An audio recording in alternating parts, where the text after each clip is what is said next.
दोस्तों नमस्कार, Rajendra Dwivedi, unit media.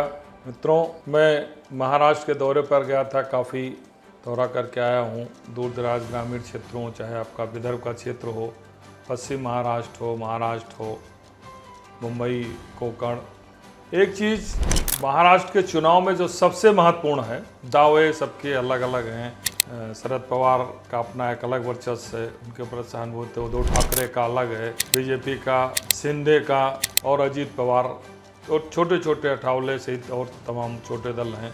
एक अम्बेडकरवादी पार्टी भी है, उसका भी अपना एक वर्चस्व है। और दलितों में माना जाता है कि दो तरीके के दलित हैं, एक मोमबत्ती वाले, एक अगरबत्ती वाले। मोमबत्ती जो है अम्बेडकरवादी हैं और अगरबत्ती जो है वो भारतीय जनता पार्टी के समर्थक माने जाते हैं।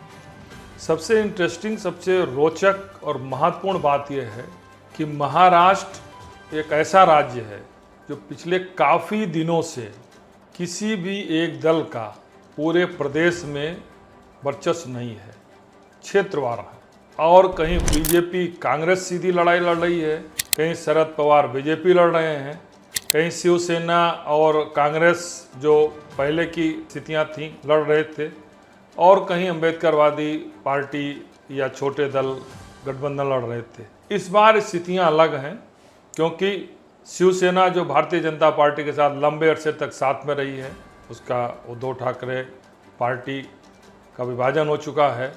सिंबल और मूल पार्टी दोनों एकनाथ शिंदे के पास है, जो शिवसेना से अलग होकर भाजपा से जुड़े और वर्तमान में मुख्यमंत्री हैं। दूसरा, शरद पवार जैसे कद्दावर, महत्वपूर्ण, ताकतवर नेता, जो कानूनी रूप से स्ट्रांग, जो उसको फाउंडर सदस्य है एनसीपी का, आज वो भी, उसकी भी पार्टी, उसका सिंबल उनके भतीजे अजीत पवार के साथ है। भारतीय जनता पार्टी में मुख्यमंत्री रहे फडणवीस, वो अब डिप्टी सीएम हैं, उनका एक चेहरा है।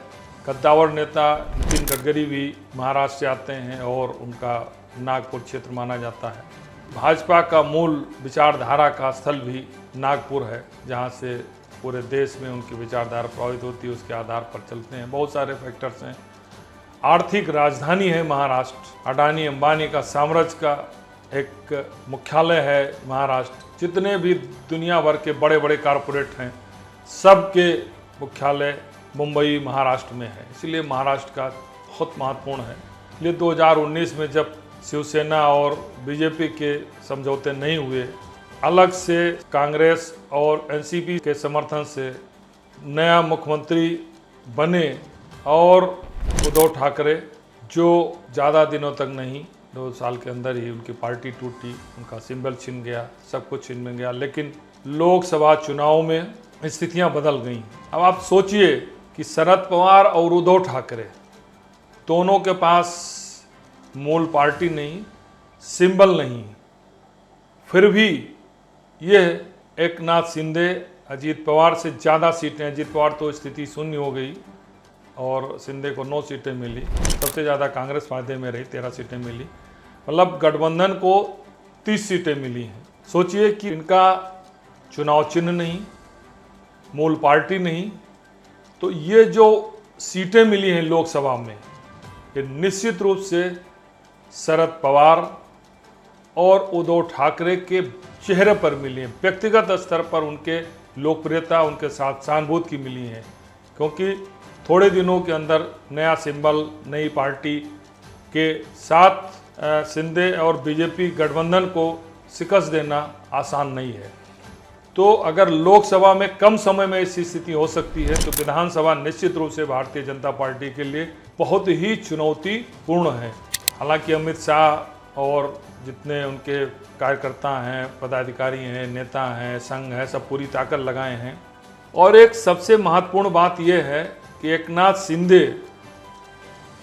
महाराष्ट्र को जीतने के लिए, महाराष्ट्र में बड़ी पार्टी बनाने के लिए मध्य प्रदेश का अनुकरण कर रहे हैं। जैसे शिवराज सिंह चौहान ने बच्चियों के लिए, महिलाओं के लिए लाडली योजना चलाई थी, और सब वर्गों को संतुष्ट करने के लिए सवर्ण आयोग, पिछड़ा आयोग, विभिन्न जातियों का वो आयोग, 8 से 10 आयोग गठित किए थे, सबको सदस्य बनाया था। उसी पैटर्न पर, उसी तरीके पर एकनाथ शिंदे भी माझी लड़की बहन योजना शुरू किए हैं और सवर्ण आयोग, ब्राह्मण का और राजपूत का, इसके साथ और तमाम आयोग के गठन मध्य प्रदेश के पैटर्न पर कर, लेकिन ये एकनाथ शिंदे, शिवराज सिंह नहीं है और ना उसका इतना प्रभाव है।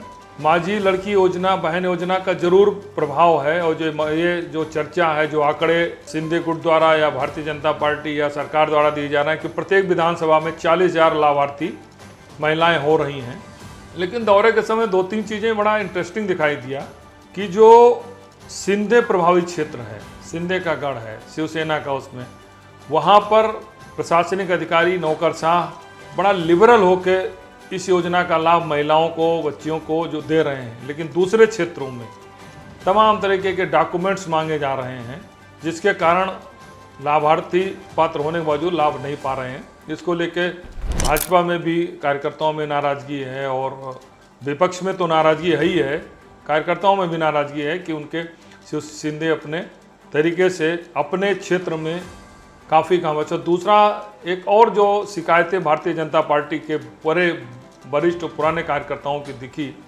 वो था कि जो नए आए हैं भारतीय जनता पार्टी में, उनका संसाधन दिए जा रहे हैं, उनको महत्व दिया जा रहा है और एकनाथ शिंदे या अजीत पवार के लोग सत्ता में जैसे लाभ मिलना चाहिए उस तरीके लाभ उठा रहे हैं, जबकि भारतीय जनता पार्टी के पुराने कार्यकर्ताओं का कोई माई बाप नहीं है, नाराज़गी है, कोई सुनने वाला नहीं है। और जहाँ तक इनके भाजपा के डिप्टी सीएम की बात है, उनके भी प्रति बहुत ज़्यादा लोगों का भरोसा नहीं रहेगा, क्योंकि जातीय समीकरण भी इनको सूट नहीं करता है। किसान और मराठा आंदोलन एक बहुत बड़ी चुनौती है। किसान आंदोलन को लेकर काफ़ी दिनों से धरना प्रदर्शन भी चल रहा है और जो मांग है किसान की कि उन्हें एमएसपी दी जाए, घोषणाएं हो रही, लेकिन वो फील्ड में ज़मीनी स्तर पर वैसा दिखाई नहीं दे रहा है। दूसरा, मराठा आंदोलन को लेकर इसे लीड कर रहे हैं नए गठन के साथ, उस पर ये माना जा रहा है कि ये गले की हड्डी बन गया है, क्योंकि अगर मराठा आरक्षण देते हैं तो ओबीसी नाराज़ होगा, क्योंकि ओबीसी में से इसको आरक्षण दिया जाएगा, और अगर नहीं देते तो मराठा में कम्युनिटी नाराज़गी है। तो आरक्षण, किसान समस्या, ये दोनों बहुत बड़ी चुनौती है।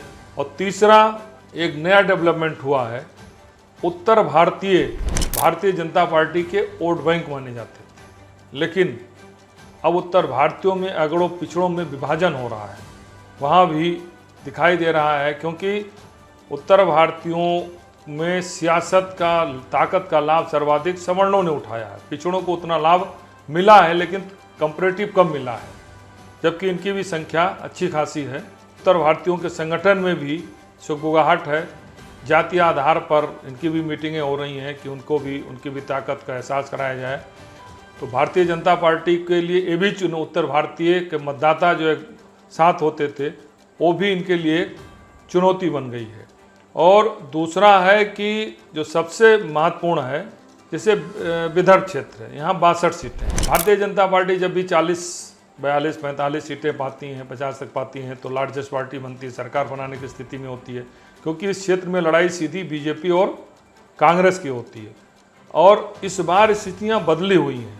इस बार भी कांग्रेस 13 सांसद जीत के काफ़ी उत्साहित है, उसके कार्यकर्ता काफ़ी ताकतवर अपने को महसूस कर। दूसरा सबसे बड़ी बात है कांग्रेस में, वो ये है कि इसके बड़े नेता, कद्दावर नेता रहे, कई बीजेपी में जा चुके हैं, जो बटब्रिज थे, जिनके कारण पुराने कार्यकर्ता और पदाधिकारी या कांग्रेस के पुराने जो कार्यकर्ता थे उनको महत्व नहीं मिला था, उनको, इन बड़े नेताओं को, बटब्रिजों को जाने से उनको भी अवसर मिला है। तो वो कड़ी मेहनत कर रहे हैं कि उन्हें भी विधानसभा में चुनाव लड़ने का, अपनी ताकत दिखाने का एहसास हो जाएगा।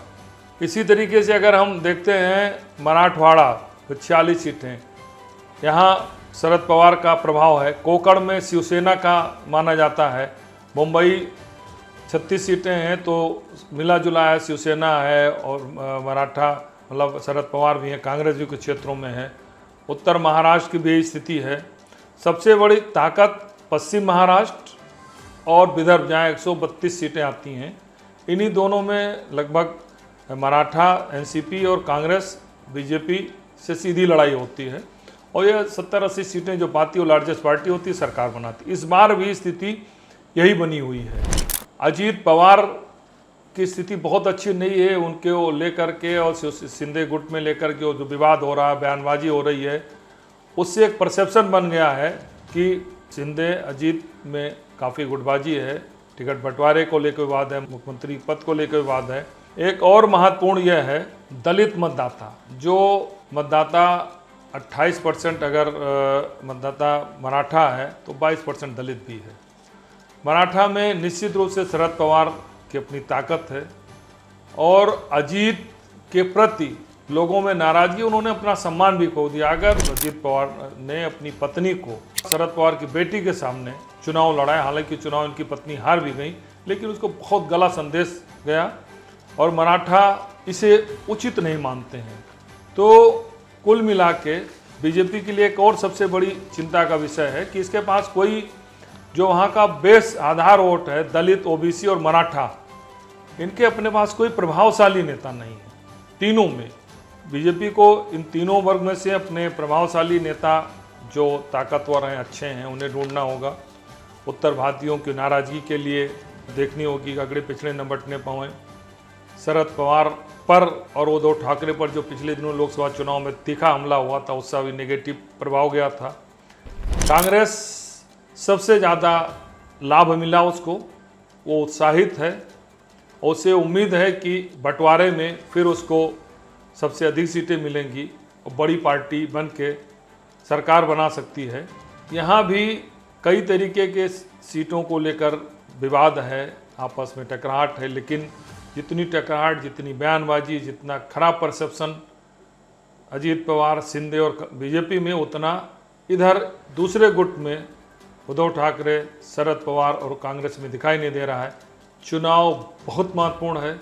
आर्थिक राजधानी पर किसका कब्जा होगा, ये देश की दिशा तय करेगा।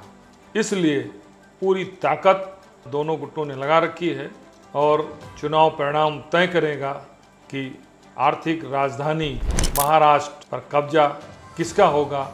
और इसी चुनाव परिणाम के बाद देश की सियासत में एक नए समीकरण बनेंगे। भाजपा सरकार बनाती है तो मोदी का एक बार फिर दबदबा कायम होगा। अगर हारती है तो निश्चित रूप से मोदी लोकसभा चुनाव के बाद जो कमज़ोर हुए हैं वो और कमज़ोर होंगे। पार्टी के अंदर और पार्टी के बाहर दोनों तरफ से मोदी शाह पर हमले तेज होंगे। समय तय करेगा, चुनाव परिणाम तय करेगा कि आर्थिक राजधानी पर कब्जा करके मोदी ताकतवर होते हैं या राहुल का इंडिया ताकत लेकर मोदी को और कड़ी चुनौती देगा। धन्यवाद।